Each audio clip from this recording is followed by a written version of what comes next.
Bismillahirrahmanirrahim. Assalamualaikum warahmatullahi wabarakatuh. Alhamdulillah nahmaduhu wa nasta'inuhu wa nastaghfiruh wa na'udzu billahi min shururi anfusina wa sayyiati a'malina may yahdihillahu fala mudilla lahu wa may yudlil fala hadiya lahu. Asyhadu an la ilaha illallah wahdahu la syarika lahu wa asyhadu anna Muhammadan abduhu wa rasuluhu la nabiyya ba'dahu. Qala Allah fil Qur'anil Karim, a'udzu billahi minasyaitonir rajim. Bismillahirrahmanirrahim. Ya ayyuhalladzina amanu taqullaha haqqa tuqatih wa la tamutunna illa wa antum muslimun. Sahabat Wim, dimanapun berada, alhamdulillah bersyukur atas karunia Allah Subhanahu wa Ta'ala yang sudah memberikan berbagai macam kenikmatan kepada kita semuanya, sehingga pada kesempatan hari ini kita masih diberikan kesehatan, nikmat iman dan Islam, nikmat waktu luang untuk terus beribadah kepada Allah Subhanahu wa Ta'ala. Maka kita patut bersyukur atas karunia Allah Subhanahu wa Ta'ala. Salawat atas Rasulullah SAW yang senantiasa ya ketika kehidupannya memberikan nilai-nilai keislaman, contoh suri teladan kepada kita semuanya, sehingga kita hari ini bisa mengikuti ajaran Rasulullah SAW, ajaran yang membawa keselamatan di dunia dan kenikmatan di akhirat nanti. Maka kita bersalawat atas Rasulullah SAW, kepada keluarganya, kepada para sahabatnya, kepada tabi'in, kepada tabi'in, dan mudah-mudahan kepada kita semuanya umat Rasulullah SAW. Sahabat UIM yang dirahmati Allah Subhanahu wa Ta'ala, pada pertemuan sebelumnya kita sudah membahas ya satu topik, satu tema pada pembahasan tauhid rububiyah, yaitu mengimani Allah Subhanahu wa Ta'ala dengan perbuatan-perbuatan Allah Subhanahu wa Ta'ala. Allah mempunyai perbuatan yang memang kekhususan ya, dan itu hanya bisa dilakukan oleh Allah Subhanahu wa Ta'ala. Tidak ada dan tidak mampu makhluk lainnya melakukan perbuatan semisal yang dilakukan oleh Allah Subhanahu wa Ta'ala. Dan pada pertemuan sebelumnya kita sudah membahas salah satu tema dalam tauhid rububiyah, yaitu Allah Al-Khaliq, ya, Allah sebagai Maha Pencipta. Bagaimana Allah menciptakan langit dan bumi, bagaimana Allah menciptakan langit tanpa adanya tiang, kemudian langit bertingkat-tingkat dan yang lainnya. Itu hanya kekuasaan Allah Subhanahu wa Ta'ala. Makhluk lain tidak ada yang mampu dan tidak ada yang sanggup untuk kemudian menyerupai apa yang dilakukan oleh Allah tersebut. Nah, sahabat WIM, hari ini insyaallah kita akan mempelajari tema berikutnya, sifat rububiyah Allah Subhanahu wa Ta'ala, yaitu Allah Ar-Razzaq, ya, Allah Maha Pemberi rizki. Jadi Allah Subhanahu wa Ta'ala, meskipun mungkin sahabat WIM ya, kita hari ini kerja mendapatkan gaji, ya, kita hari ini usaha mendapatkan uang dari hasil usaha perniagaan kita. Namun perlu kita sadari bahwa sesungguhnya Allah lah yang memberikan rezeki kepada kita. Wasilahnya ya, kalau orang istri yang tinggal di rumah ya tidak bekerja, mungkin wasilahnya mendapatkan uang bulanan dari suaminya. Kalau kita yang bekerja di kantor, kita mendapatkan gaji bulanan dari bosnya. Buat orang-orang yang berusaha berniaga, ya, maka kemudian dia mendapatkan uang dari hasil penjualan atau perniagaannya. Itu wasilah saja. Namun pada hakikatnya Allah Subhanahu wa Ta'ala yang memberikan rezeki kepada kita semuanya. Tidak hanya manusia, tetapi kemudian Allah juga memberikan kepada rezeki kepada seluruh makhluk hidup yang ada di dunia ini, ya. Maka misalkan dalam surat Ar-Rum ayat ke-40 Allah Subhanahu wa Ta'ala mengatakannya, a'udzubillahi minasyaitonir rajim, bismillahirrahmanirrahim. Allahul ladzi khalaqakum tsumma razaqakum tsumma yumitukum tsumma yuhyikum. Hal min syurakaikum may yaf'alu min dzalikum min syai'in subhanahu wa ta'ala amma yusyrikun. Ya. Allah lah yang menciptakan kamu. Allahul ladzi khalaqakum. Allah yang menciptakan kamu semuanya yang ada di dunia, termasuk kita semuanya diciptakan oleh Allah Subhanahu wa Ta'ala. Allah yang menciptakan bumi, Allah yang menciptakan matahari, Allah yang menciptakan bulan, Allah yang menciptakan jin dan manusia, Allah yang menciptakan malaikat semuanya, dan termasuk Allah yang menciptakan kita semuanya. Dalam ayat ini Allah Subhanahu wa Ta'ala mengatakan, Allahul ladzi khalaqakum. Allah lah yang menciptakan kalian. Tsumma razaqakum. Kemudian Allah memberikan rizki kepada kalian. Tsumma yumitukum tsumma yuhyikum. Kemudian mematikan kamu dan menghidupkan kamu kembali. Allah semuanya. Ya. Jadi tahapan pertama kehidupan dunia ini Allah hidupkan kita. Allah ciptakan kita, ya. Manusia, kalau Adam diciptakan dari tanah, kalau Hawa diciptakan dari tulang rusuk Adam. Kalau kita manusia yang lainnya diciptakan dari saripati, ya, saripati mani yang hina, ya. Setelah semuanya Allah ciptakan semuanya betul, ya. Allahul ladzi khalaqakum, Allah yang menciptakan kita semuanya. Summa razaqakum, kemudian setelah diciptakan oleh Allah Subhanahu wa taala, summa razaqakum, kemudian diberikan rizki kepada kalian semuanya. Jadi tidak ada yang meleset gitu ya, orang diciptakan Allah terus kemudian rizkinya nggak mungkin, ya. Pasti Allah berikan rizkinya setelah Allah ciptakan. Jadi ya terlalu berlebihan kalau misalkan manusia khawatir terkait dengan rizki daripada anak-anaknya, sangat berlebihan. Kenapa? Karena Allah Subhanahu wa taala yang menciptakan kita dan Allah Subhanahu wa taala yang memberikan rizki kepada kita semuanya. Tinggal kita sebagai makhluknya, sebagai hambanya tinggal berusaha, berikhtiar menjemput rizki. Rizkinya sudah ada, tinggal dijemput oleh kita semuanya. Siapa yang kemudian mau menjemput rizki Allah, maka pasti akan mendapatkan rizki daripada Allah Subhanahu wa taala. Siapa yang kemudian tidak menjemput rizki Allah Subhanahu wa taala, misalkan ya, jika seseorang yang bermalas-malasan, ya, tidak mau bekerja, tidak mau berusaha, rizkinya sudah ada, tetapi kemudian tidak mau dijemput, maka dia juga tidak akan mendapatkan rizki daripada Allah Subhanahu wa taala. Jadi ini dalil pertama yang mengatakan bahwa Allah Subhanahu wa taala Ar-Razzaq. Jadi Allah Subhanahu wa taala yang memberikan rizki kepada kita semuanya, ya.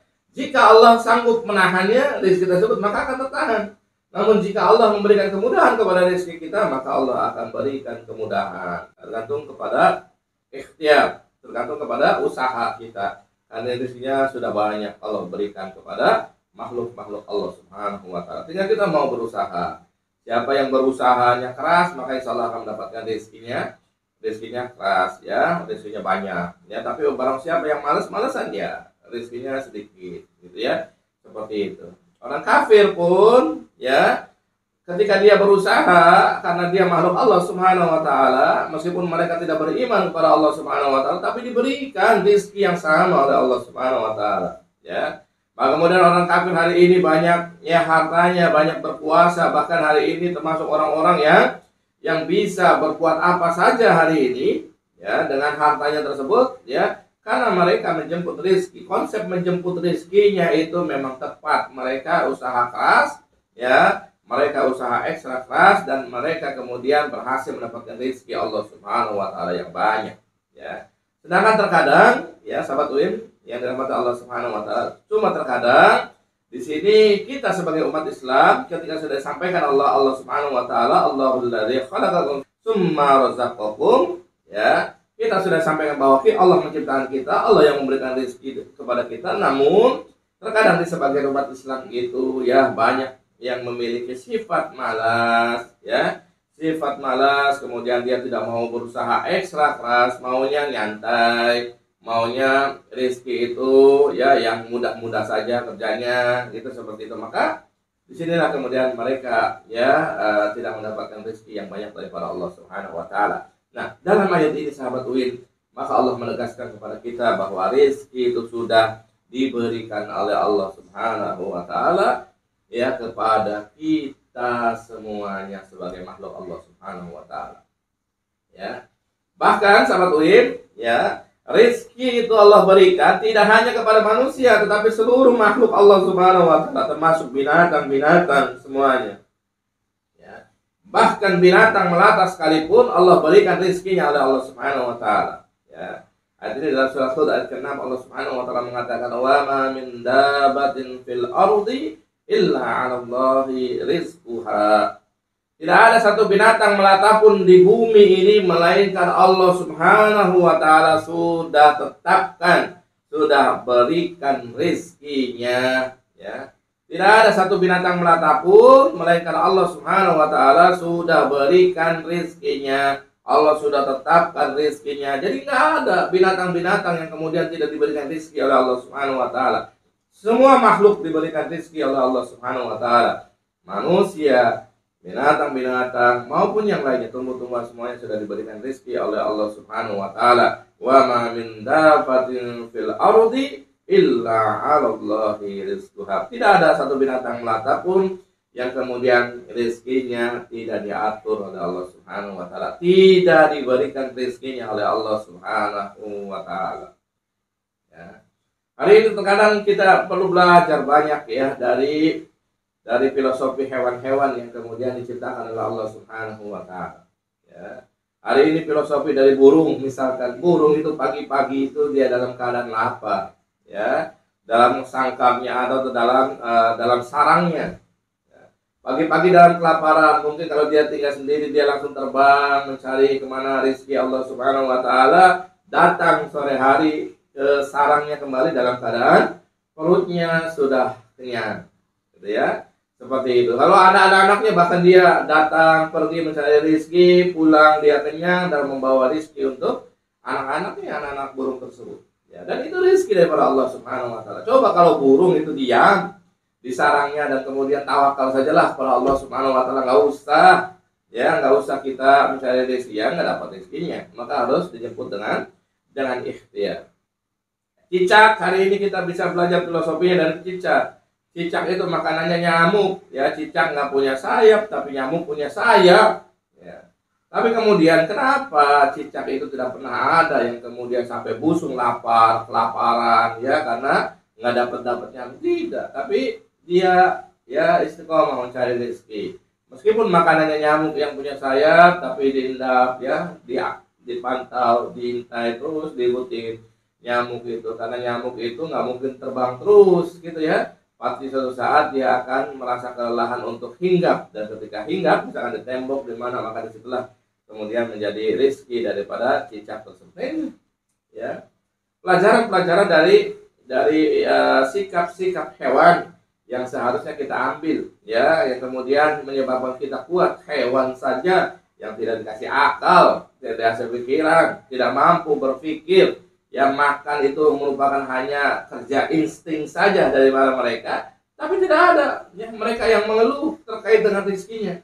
Tidak ada di antara mereka tersebut yang kekurangan rezekinya daripada Allah Subhanahu wa taala. Tidak ada di antara mereka tersebut yang kemudian hewan ditemukan busung lapar, tidak ada, tidak pernah ada.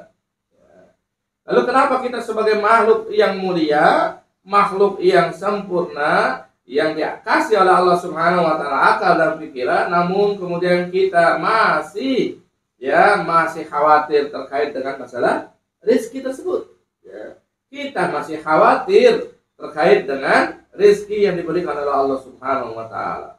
Nah, di sini kita masih kurang bertawakal kepada Allah Subhanahu wa taala, dan kurang ikhtiar kita, ya, dan masih kalah dengan perilaku hewan yang memang mereka secara instingnya mereka akan mencari rezeki untuk perutnya mereka dan untuk perut anak-anak mereka, ya. Kita sebagai manusia yang diberikan akal oleh Allah Subhanahu wa taala, diberikan pikiran oleh Allah Subhanahu wa taala, namun terkadang kita masih meragukan Allah Subhanahu wa taala sebagai Ar-Razzaq, sebagai pemberi rezeki, dan kita masih meragukan Allah Subhanahu wa taala, sehingga masih banyak sikap-sikap kekhawatiran yang ada di dalam manusia yang kemudian khawatir tidak ada rezekinya. Dan sikap khawatir manusia yang berlebihan ini nampak, ya, misalkan Allah berikan contohnya dalam surat Al-An'am ayat 151. Bagaimana Allah Subhanahu wa taala, ya, kemudian mengingatkan bahwa di antara manusia itu ada yang khawatir terkait dengan rezekinya, terkait dengan rezeki anak-anaknya. Dan ini digambarkan oleh Allah Subhanahu wa taala, wala taqtulu auladakum min imlaq nahnu narzuqukum wa iyyahum. Kata Allah Subhanahu wa taala, wala taqtulu auladakum min imlaq, ya. Janganlah kalian takut, atau janganlah kalian, wala taqtulu, jangan kalian membunuh, auladakum min imlaq, membunuh anak-anak kalian karena kalian khawatir miskin. Kemudian ditegaskan oleh Allah Subhanahu wa taala, nahnu narzuqukum wa iyyahum. Kamilah yang memberikan rezeki kepada kalian dan juga kepada mereka. Tahu, ya, kalau kita tanyakan hari ini betapa banyak, ya, kaum muslimin yang kemudian misalkan ini pasangan-pasangan muda biasanya, ya, pasangan-pasangan muda yang kemudian mereka takut terhadap rezeki dari Allah Subhanahu wa taala terhadap anak-anaknya.